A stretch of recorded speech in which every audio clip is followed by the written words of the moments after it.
Hi there. Today I'm going to show you how to do cleaning cycles on an Epson WorkForce WF2840. Now this is nice and simple and can be done from the printer itself using nothing but the small control panel you can see here.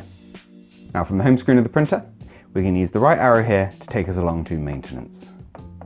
Once we get to maintenance we press OK and then we go one to the right and we've got head cleaning, which is the second option. So we press OK and from here we just press the start button of the printer, which you can find here, and then give the printer just a minute and you'll hear some noises coming from your printer as it's pushing fresh ink through the printer's printhead to hopefully dislodge anything that's dried or congealed in there and hopefully improve the print quality. And when it's finished up, you'll be taken to a page that looks like this.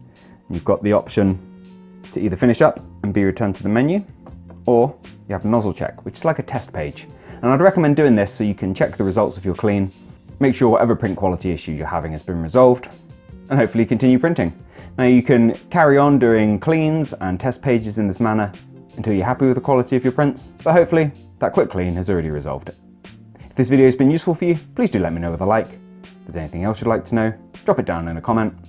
Otherwise, thank you for watching, and we'll see you in the next one. If you want to learn more about the nozzle check in more detail, we have a separate video for that on our channel, and I recommend checking that out after this one.